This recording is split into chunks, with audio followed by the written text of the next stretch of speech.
tengah pegunungan hijau yang membentang, tersembunyi sebuah permata yang memancarkan pesona alam dan kearifan lokal. Selamat datang di Desa Ngroto. Terletak di Kecamatan Pucon, Kabupaten Malang, desa ini bagaikan lukisan hidup yang menggambarkan harmoni antara manusia dan alam. Dari dusun kerajaan, Maron hingga Lebak Sari, desa ini adalah mozaik yang kaya budaya, tempat berbagai komunitas bersatu dalam harmoni. Alamnya yang subur dan udara yang sejuk menjadikan Desa Ngroto sebagai surga bagi petani, di mana tempat benih harapan ditanam dan impian akan kemakmuran tumbuh subur. Perpaduan indah antara tradisi dan kemajuan. Sebuah tempat di mana masa lalu berbisik dan masa depan berseri, membawa harapan dalam setiap hembusan angin. Struktur pemerintahan Desa Ngroto, karena Desa Ngroto ini masuk desa swasembada, juga desa mandiri, strukturnya otomatis lengkap. Ada kepala desa, ada sekretaris desa, ada kepala urusan 3, kepala seksi 3, dan kepala wilayah, serta lembaga desa yang lain. Jadi Desa Ngroto ini karakteristiknya ini memang sangat beda. Jadi keanekaragaman ini sangat banyak, sehingga Desa Ngroto ini bisa menjadikan desa masuk desa agrowisata budaya. Jadi banyak karakteristik di desa ini yang mungkin tidak dimiliki oleh desa lain. Ya, Desa Ngroto ini ketika 2013 saya menjabat, ini desa ini masih belum statusnya desa, masih berkembang atau tertinggal. 2018 Desa Ngroto mencapai indeks desa membangunnya tertinggi nasional, mandiri tingkat tertinggi nasional. Kategori mandiri tingkat nasional ini tentunya butuh komponen yang luar biasa, komponen yang pasti harus ada nilainya di indeks desa membangunnya. Ini ada 3 komponen, yaitu indeks ketahanan sosialnya seperti apa, indeks ketahanan ekonominya seperti apa, indeks ketahanan lingkungannya itu seperti apa. Jadi semuanya sangat kompleks sekali. Semua kami bangun, karena kalau dahulu kan desa membangun desa. Kalau sudah mandiri ini terbalik, jadi desa membangun di sini. Jadi program unggulan kami itu adalah membangun SDM masyarakat, itu yang utama. Jadi ketika dahulu 2013 ini masyarakat ini SDM-nya masih belum mumpuni. Satu, percaya sama kantor desa saja nggak ada. Sekarang kami bangun SDM-nya sehingga masyarakat sudah bisa hadir di kantor. Terus unggulan-unggulan lainnya sesuai visi misi. Di periode pertama adalah visi misinya amanat, di periode kedua ini amanat mantap. Jadi ada visi misi amanat mantap yang harus masuk ke dalam RPJM desa, terus tertuangkan per tahun RKP desa, kita aplikasikan ke PP desa. Jadi semua sektor menjadi unggulan. Yang terutama adalah karena karakteristiknya itu Desa Ngroto ini luasnya 38 hektar. Mata pencarian masyarakat adalah pertanian dan peternakan. Otomatis kami adalah programnya menggunakan satu pembangunan distribusi petani, sehingga petani kami sangat merasakan dampak outputnya. Yang dulu panennya sulit, bawain sulit, sekarang bisa langsung di lokasi melalui jalan usaha tani, di sektor pariwisata, di sektor pembangunan sumber daya alamnya. Ya, kami Tanah Kas Desanya jadi kerjasama, punya STA Mantung, subterminal agrobisnis, pasar sayur, tempat sayur, juga ada bonpi wisatanya, ada pesat, ada RPL, dan lainnya. Dengan hamparan hijau yang luas membentang, pertanian di Ngroto bukan sekedar pekerjaan, melainkan denyut nadi kehidupan bagi sebagian penduduk desa. Yang paling banyak di sini tanaman kol, selada, tomat, sama cabai. Banyak tantangannya, Mas. Terutama kalau musimnya seperti ini. Ini musim ekstrim. Jadi hamanya itu peka dengan hama. Semua tanaman itu peka dengan hama. Jadi petani itu jarang sukses kalau pengobatannya tidak rutin. Harus perlu penelitian yang lebih jeli lagi. Yang ingin diharapkan dari semua petani di sini mayoritas diadakan semacam koperasi. Jadi pedagang semua itu harus ngambil di koperasi yang punya pemerintah. Harganya distabilkan. Jadi katakanlah kayak sistem harga kontrak. Kayak cabai ini harga kontrak dari pemerintah. Nanti jadi petani ini semua ini bisa mengharapkan, oh ini saya nandur seperti nanam seperti cabai ini. Jadi harganya itu katakanlah 50. Nanti bisa dikalkulasi habisnya berapa, nanti bisa ada untungnya berapa, bisa dihitung. Kalau harga tidak stabil, naik turun, ini sama dengan dipermainkan. Kalau mencari untung dari pertanian ini susah sekarang. Sekarang harga obat sudah naik, pupuk naik. Nah itu supaya harga obat-obatan, pupuk-pupuk itu tidak terlalu tinggi dan subsidi itu dipermudah, tidak dipersulit kayak sekarang. Sumber daya pertanian melimpah yang dihasilkan akan diperjualbelikan baik pada masyarakat desa Ngroto maupun masyarakat luar, sehingga roda ekonomi di desa ini akan terus berputar. Sektor perdagangan di desa Ngroto memiliki sejumlah tantangan, yaitu bisa berpotensi merugi jika hasil dari pertanian yang akan dijual banyak yang layu atau tidak subur. Tentunya, para pedagang di pasar juga ingin memiliki sistem yang adil antar pedagang yang ada di pasar.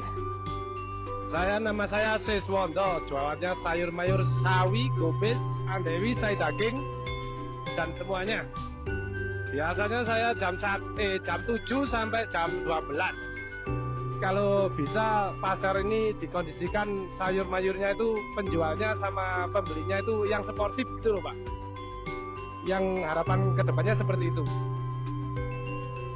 Desa Ngroto memiliki peternakan sapi perah yang dapat menghasilkan susu segar berkualitas tinggi.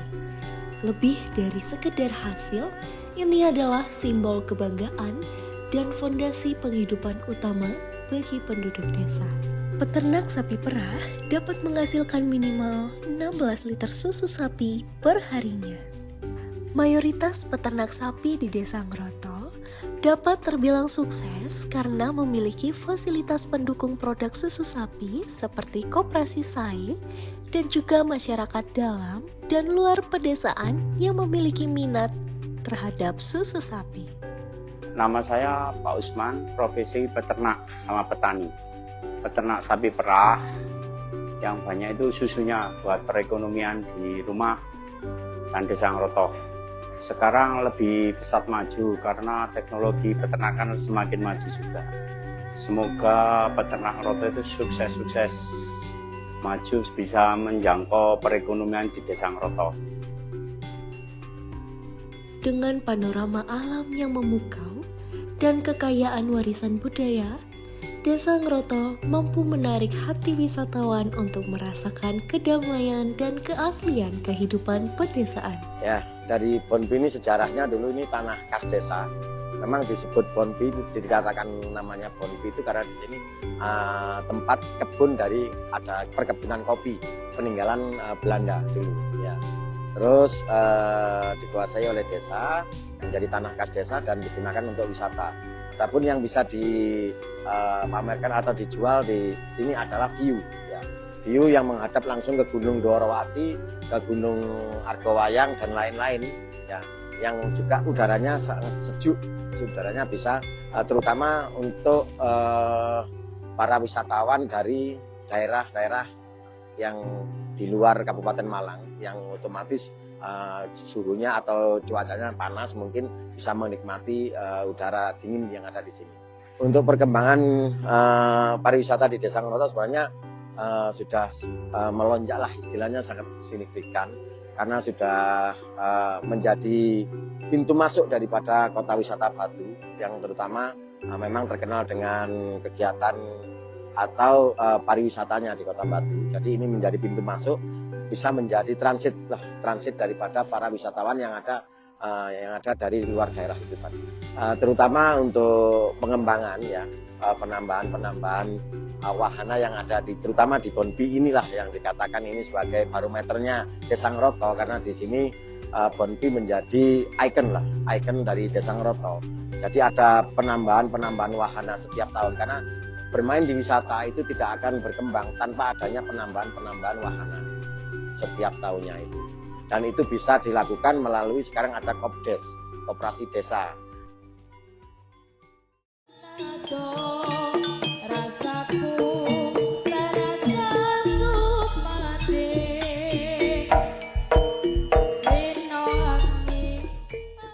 Di tengah era modernisasi, Desa Ngroto teguh memegang akar budayanya.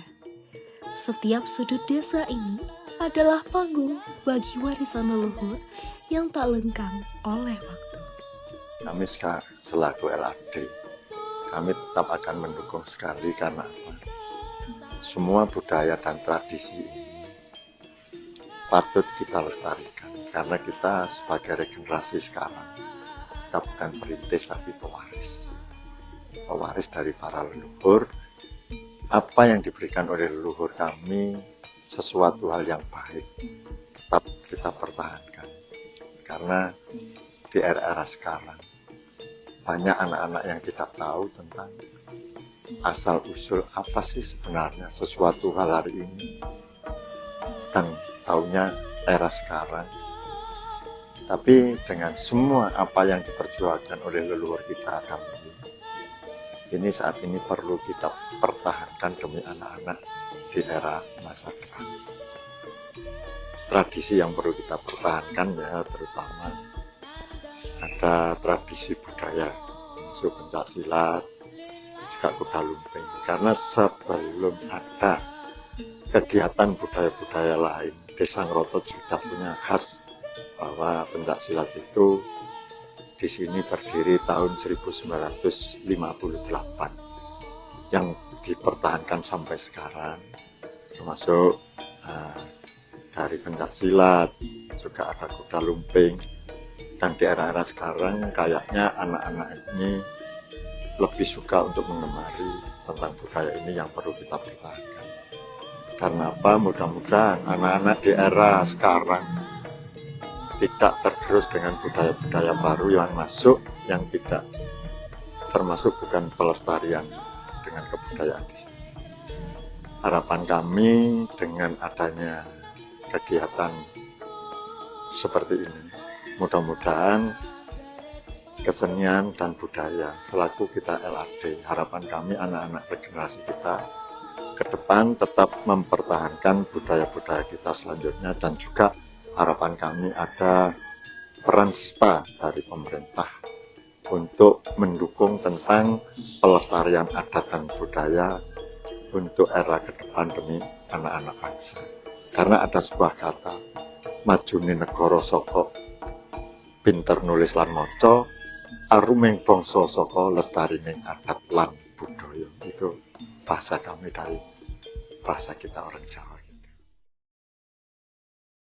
Harapan kami tentunya di desa ini untuk membangun desa yang jadi sebuah mandiri yang benar-benar nilai kemandiriannya ini melalui bawah nampak. Untuk selanjutnya pesan kami adalah siapapun yang melanjutkan di desa ini, memang kami rancang visi misi kami adalah pembangunan keberlanjutan.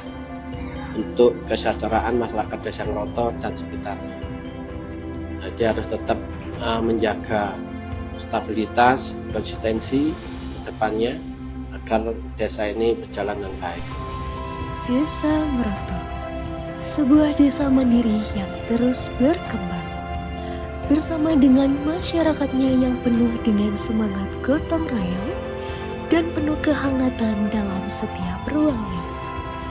Keanekaragaman budaya yang turut mewarnai kisah dari setiap insan membuat banyak kesan bagi siapapun yang memiliki kesempatan untuk melihatnya.